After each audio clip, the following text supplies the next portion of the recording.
Welcome to the video, guys. The series is making a return. Now, as most of you know, to be nominated for this prestigious award, you only need to act like a damn right treacherous snake, lie in the media, or in the case of politicians, lie to the people who elect them. Now, as you all know, it's bat flu season right now, so it's only fitting that most, if not all of the nominations that were put in the community tab on the channel over the last couple of days are of course relating to that. So let's not beat around the bush any longer and move on to our first nomination for this week's prestigious award, and that is none other than Ash Sakar, which is in relation to her nonsensical video that resurfaced recently where she claims we're winning, lads, because 600,000 white British Londoners had moved out of London over the past few years, while 1.2 million ethnic minority immigrants moved in. And of course, her demented attempts at defending it by claiming she was just joking, when we all know she was stating actual figures of born and bred Londoners evacuating the place, which we will all see in the UK census next year, which, let me tell you, will be a biblical wake-up call for the country, providing of course they don't try to cover it up as not in the nation's best interest. You know, that old chestnut we see recently. In London, the white British population has decreased by 600,000, while the minority population has increased by 1.2 million. So yes lads, we're winning. But I think you would agree that Ash Sakar is definitely a worthy first nomination.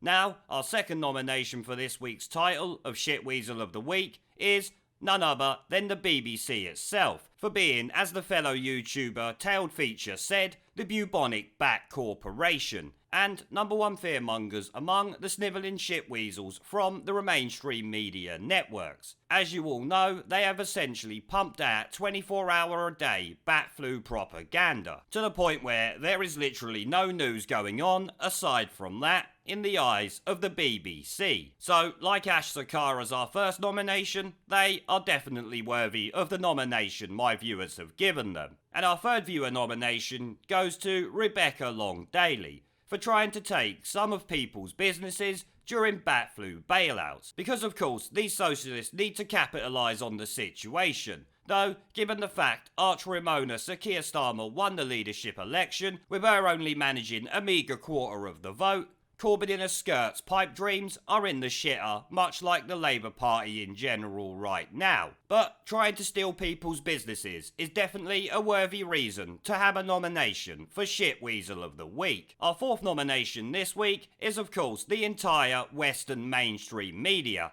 for kissing the arse of the Chinese government and Winnie the Pooh who leads them, while the so-called experts on the BBC and Sky News spread doom and gloom 24 hours a day. They go batshit crazy when someone uses the term China virus, Chinese bat flu or Wuhan flu, or anything that links the virus to its origins without once calling out the Chinese government for claiming the US military spread it around the world. Instead, they're more interested in calling it racist to say that the Chinese virus came from China.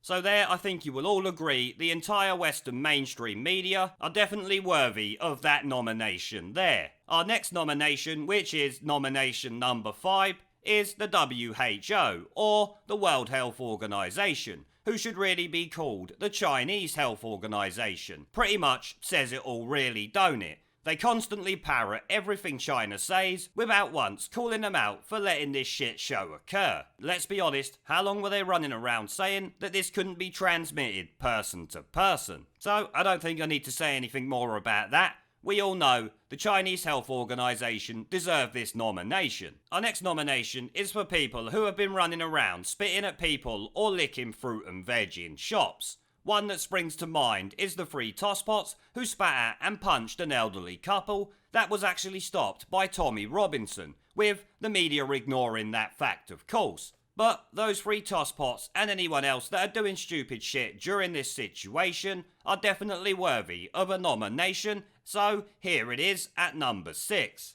Our 7th nomination by popular demand in the comments was of course the European Union, for being the incompetent self-serving fuck pigs that they are and leaving the member states to their own fate when dealing with bat flu. That might well see the end of this corrupt union sooner rather than later. But so much for the EU and its claims that working together is better, because when it really matters and the shit hits the fan, the EU is nowhere to be seen. And like I've already noted before in my videos, many member states had to take unilateral action to protect themselves. You know, a bit of nationalism. So the European Union definitely warrant this nomination. Number 8 is none other than Terry Christ for wishing bat flu on the older generation who voted for Brexit. Now, this is not from this week, but he is a snivelling shitweasel 365 days a year, so always worth a nomination. That's why I accepted it as one in this episode. Our 9th nomination is the celebrity singing Imagine recently, essentially shitting on people's religious beliefs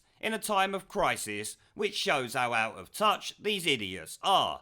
And this situation has also caused a crisis of relevance for these toads, because when the shit hits the fan, people don't care about these insignificant imbeciles and what they have to say, as has been pointed out by many people recently.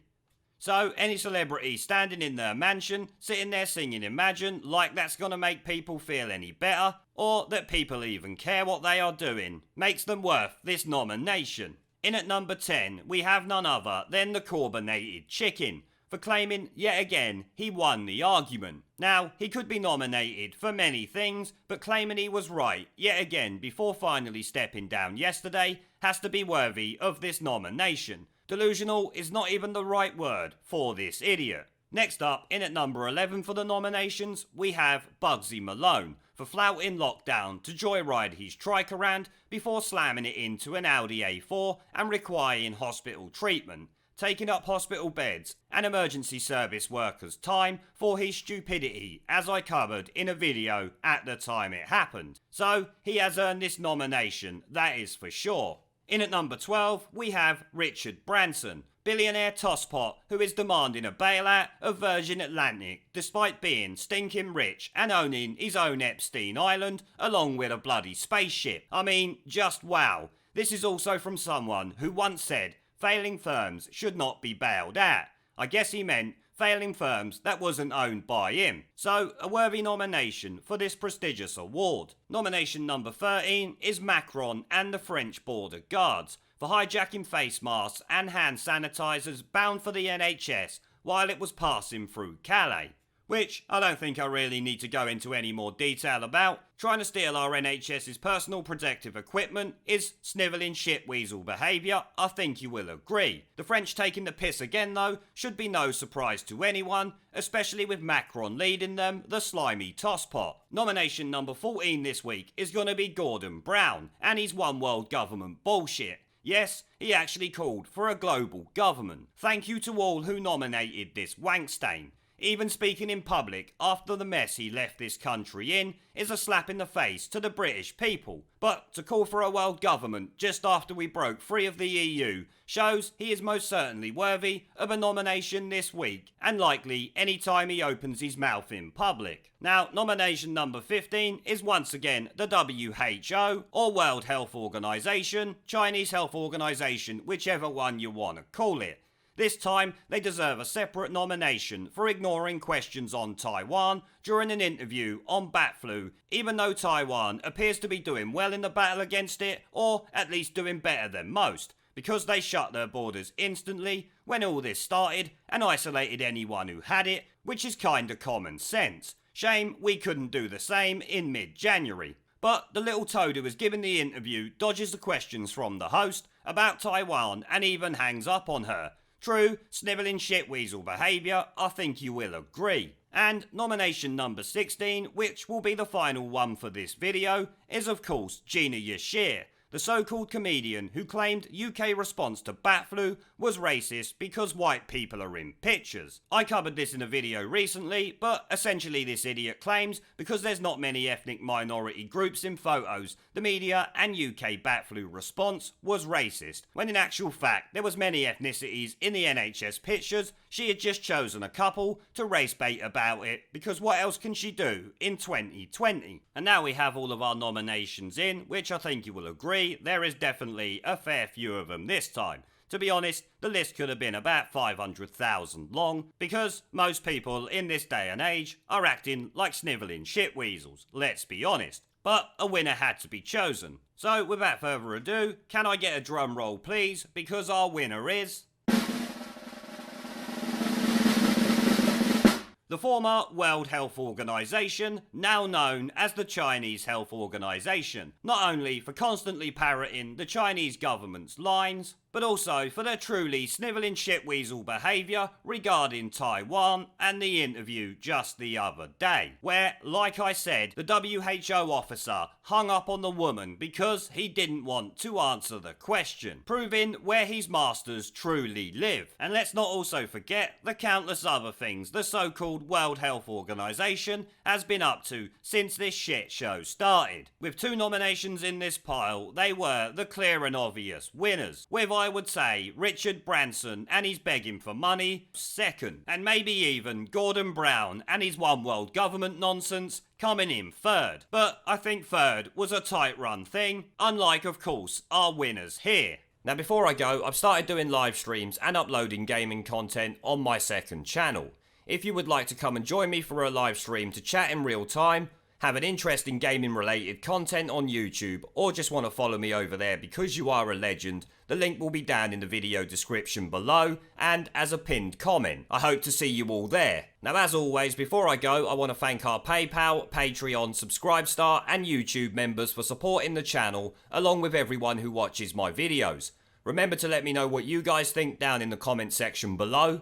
Leave a like, subscribe with the notification bell and share this video as it helps the channel a lot. And I will see you all in the next one. There is a pattern consistent throughout history of oppressed people turning on the oppressors. Slaves against their owners, the peasantry against the feudal barons, colonies, Mr. Verhofstadt, against their empires. And that is why Britain is leaving. And it doesn't matter which language you use, we are going and we are glad to be going. We're off.